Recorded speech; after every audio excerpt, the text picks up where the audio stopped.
Bonjour et bienvenue pour cette nouvelle exploration en profondeur. Aujourd'hui, on a rassemblé une vraie montagne de sources fascinantes. Oui, on a des études de cas comportementales, pas mal de recherches sur la psychologie de l'habitude, et une méthode très spécifique qui revient souvent. Absolument, les travaux de David Jennings autour de ce qu'il appelle la systémologie. C'est ça. À la base, c'est pensé pour les entreprises, mais notre mission aujourd'hui, c'est de voir comment on appliquait ça à l'échelle individuelle. En fait, on veut utiliser tout ça pour résoudre un des mystères les plus frustrants de la psychologie humaine. Pourquoi cette énergie incroyable qu'on a au début d'un projet s'évapore si vite? Cette fameuse motivation des premiers jours. Ah oui, elle fait mal. Près de 80% des résolutions de janvier sont complètement abandonnées dès la mi-février. C'est fou quand on y pense. En à peine 6 semaines, on a 8 personnes sur 10 qui jettent l'éponge. En tant que grande enthousiaste qui veut toujours tout révolutionner le 1er janvier, je dois avouer que je me reconnais totalement là-dedans. C'est presque comme un pic de sucre en fait. Un pic de sucre. Bah oui, ça donne une énergie foudroyante sur le coup, on se sent invincible et puis le crash métabolique est juste inévitable derrière. Bon, décortiquons tout ça. Quelle est la véritable solution ici? Eh bien, ce phénomène de pic de sucre, c'est une métaphore hyper juste pour décrire comment notre cerveau gère l'anticipation. Ce que les études neuroscientifiques mettent en lumière, c'est que formuler une résolution, ça libère une dose massive de dopamine. Ah, la fameuse hormone de la récompense. Donc juste, le fait de dire «je vais faire du sport», ça nous récompense. Exactement. On est récompensé chimiquement par notre propre cerveau juste pour avoir imaginé un avenir meilleur. Et ça sans avoir fourni le moindre effort physique réel. C'est un peu un piège du coup. Totalement. Parce que la dopamine, c'est vraiment une molécule de l'anticipation, pas de la persévérance. Donc, quand la réalité du mois de février frappe, Avec la fatigue, le froid, le manque de temps. voilà, avec tout le stress quotidien, eh bien la récompense chimique disparaît d'un coup. Le cerveau se retrouve face à la vraie friction de l'effort. Et c'est là que tout le monde abandonne. C'est là que la majorité des gens font une erreur d'attribution fatale. Ouais. Ouais. Ils interprètent cet effondrement comme une défaillance morale. Genre, je suis nul, je n'ai aucune volonté. C'est ça. Ils se disent qu'ils manquent de discipline intrinsèque. Or, le postulat de la systémologie, c'est que l'échec n'a rien à voir avec un défaut de caractère. C'est juste une absence totale d'infrastructure. On essaie de construire le toit avant les fondations, en gros. Absolument. C'est un cadre pour générer de la discipline de manière mécanique. Et on va voir comment simplifier les termes de cette méthode en 7 étapes pour ceux qui découvrent tout juste le concept. Mais attendez, je vais faire l'avocat du diable une seconde. Gérer sa vie perso comme une multinationale avec des processus et des systèmes, c'est un côté un peu froid, non? Je comprends tout à fait cette réaction. Parce que la vie, ça doit quand même garder une part de fluidité. Si on devient des robots sur une chaîne de montage, on tue la magie du quotidien, non? Ce qui est fascinant ici, c'est que les recherches sur la charge cognitive montrent exactement l'inverse. Vraiment? Ouais, ce qu'on appelle le chaos créatif est extrêmement coûteux en énergie mentale. Devoir prendre des micro-décisions tous les jours épuise notre cortex préfrontal. Ah oui, le fameux est-ce que je cours ce matin? Je mange quoi ce midi? Exactement. C'est la fatigue décisionnelle. La systémologie ne veut pas faire de nous des robots, mais externaliser cette fatigue. Les jours où on n'a pas envie, le système maintient le cap à notre place. D'accord, c'est une décharge mentale pour garder de l'énergie pour ce qui compte vraiment. Très bien. Alors comment on construit cette infrastructure sans que ça devienne une usine à gaz? Il y a 7 phases. Et la première, c'est de gérer cette ambition démesurée du débutant. On commence par la phase 1, définir. Parce que le piège, c'est de vouloir apprendre le mandarin, se lever à 5 heures du matin et faire du crossfit le même jour. C'est clair. Dans le jargon de la méthode, on parle d'identifier le Critical Client Flow. Pour un individu, on peut simplifier ça en flux d'objectifs critiques. Le flux d'objectifs critiques. Ok, concrètement, ça veut dire quoi? Ça veut dire qu'il faut diagnostiquer la seule habitude qui aura un effet domino sur le reste de votre vie et ignorer brutalement tout le reste. On canalise toute l'énergie au bon endroit. Ça me rappelle cet exemple dans les études sur le sport. Quelqu'un de très sédentaire ne doit surtout pas viser 5 heures de sport par semaine d'un coup. Ah non, surtout pas. L'objectif critique doit être presque ridicule au début, genre juste 20 minutes d'exercice par jour, ou même simplement boire un verre d'eau avant les repas. C'est ça. Le but n'est pas la transformation physique le premier jour, c'est de prouver à son cerveau ce qu'on peut tenir une promesse. Ça crée un sentiment d'auto-efficacité.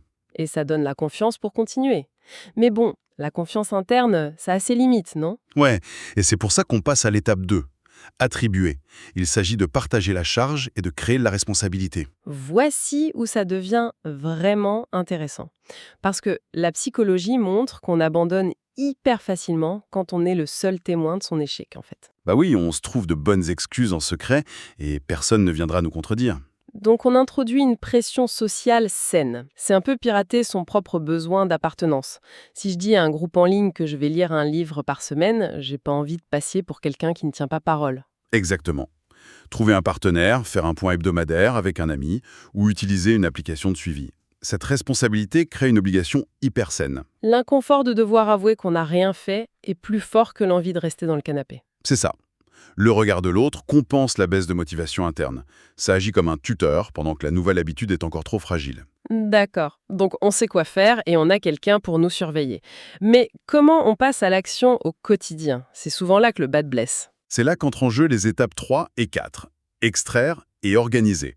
L'étape 3, extraire, c'est la différence entre une idée vague et un plan d'action. Vous avez un exemple de nos documents? Oui, l'exemple de la création d'entreprise.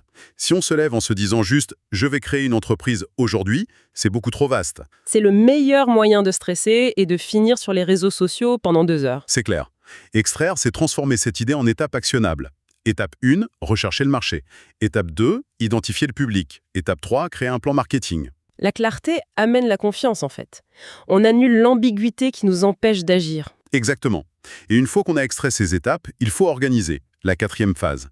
Il s'agit de préparer le terrain physique. Ah, l'environnement. C'est marrant, ça me fait penser essayer d'adopter une habitude dans un environnement désordonné. C'est comme essayer de courir un marathon avec des cailloux dans ses chaussures. C'est une excellente analogie. C'est de l'auto-sabotage complet. Si je veux être productive, mais que mon bureau est plein de vieux papiers et que mon téléphone clignote à côté, je ne peux pas y arriver. Si on relie cela à la vue d'ensemble, on comprend que l'organisation élimine les excuses. L'environnement doit faire le travail à la place de la volonté. Il faut que la bonne action soit le chemin de la moindre résistance. J'ai adoré l'histoire de cette personne dans nos sources qui est passée de la sédentarité à la course de fond. Ah oui, juste en modifiant la friction. Ouais. Sa seule règle la première semaine, c'était de poser ses vêtements de sport à côté du lit le soir, et au réveil, elle devait les enfiler. C'est tout. Elle avait même le droit de se recoucher après. Mais une fois les chaussures aux pieds, le cerveau trouve plus absurde de se déshabiller que de sortir marcher. C'est brillant. On supprime la micro-décision du matin. Et ça nous amène aux phases 5 et 6. Intégrer et évoluer. Parce que bon, comment on fait pour que ça devienne automatique, pour ne plus y penser du tout? Eh bien, l'étape 5, intégrer, repose sur la répétition. L'idée est d'ancrer l'action dans une routine jusqu'à ce qu'elle devienne une partie de notre identité. C'est là que l'ancrage quotidien intervient, comme faire son sport en tout premier le matin. Exactement.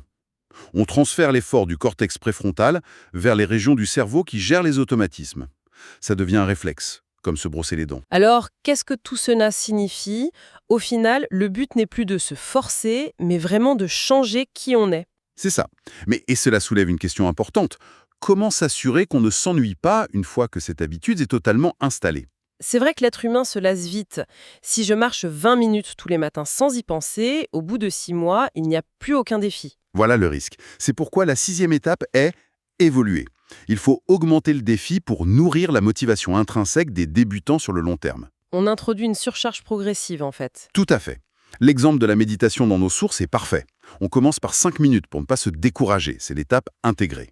Et ensuite, on passe à 10, 15 ou 20 minutes pour éviter de stagner. Exactement.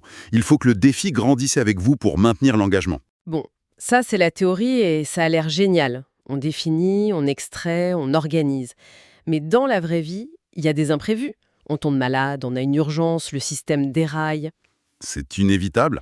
Et en général, c'est là qu'on culpabilise et qu'on abandonne tout. Comment on gère ce chaos avec la méthode Itami? C'est là qu'intervient la 7e et dernière étape. Itami. Optimiser. Un système doit être flexible, sinon il casse. Donc on fait une révision régulière. C'est ça. On conseille de bloquer un moment précis chaque semaine et de se poser 3 questions simples. Qu'est-ce qui a bien fonctionné? Qu'est-ce qui n'a pas marché? Et quels ajustements faire pour la semaine prochaine? C'est fou comme cette étape déculpabilise totalement. L'échec n'est plus personnel. Ah non, plus du tout. C'est juste une donnée technique. Si je n'ai pas lu mes 20 pages, c'est pas parce que je suis bête, c'est parce que mon livre était rangé trop loin et que j'ai pris mon téléphone à la place. C'est juste un réglage à faire dans le système. Exactement. On devient le mécanicien de sa propre vie, on affine les rouages sans émotion négative. C'est un soulagement énorme. Pour résumer rapidement cette transformation, pour ceux qui nous écoutent, la systémologie permet vraiment de passer d'une motivation éphémère à une vraie discipline. Oui, un plan d'action en 7 étapes. On définit l'objectif, on trouve un garant, on extrait les tâches, on organise l'espace, on intègre dans le quotidien, on évolue et enfin on optimise sans pitié pour le système, mais avec bienveillance pour soi-même. C'est vraiment la clé d'une année différente. Avant de nous quitter, il est important de transmettre un message des créateurs de nos sources. Si cette exploration vous a été utile, à tous ceux qui nous suivent, on vous encourage vivement à vous abonner. C'est le meilleur moyen de soutenir ce contenu gratuit. Et n'hésitez pas à partager ça avec vos proches pour les inspirer, ou à commenter vos propres expériences avec la mise en place de systèmes. D'ailleurs, une petite annonce spéciale tirée de nos documents. Pour ceux qui s'intéressent aux langues, une liste d'attente est ouverte pour un cours de français fluide et engageant en préparation. C'est proposé par Kelly, la prof de français, et c'est un superbe exemple d'apprentissage structuré. C'est une excellente ressource pour appliquer cette méthode. Ouais. Eh bien, c'est l'heure de nous dire au revoir. On espère que tout cela aidera chacun à bâtir des habitudes solides. À bientôt dans une autre exploration HIT. À très bientôt. Mais juste avant de couper les micros, je voudrais lancer une petite réflexion. Allez-y, je vous écoute. Si la systémologie rend toutes nos habitudes tellement automatiques qu'elles ne demandent plus aucune volonté, est-ce que la perfection d'un tel système tue notre spontanéité? Ou alors, au contraire, est-ce que ça nous libère complètement l'esprit pour être véritablement spontané, et ça, sans aucune culpabilité? Oh, vaste sujet. À méditer pour la suite.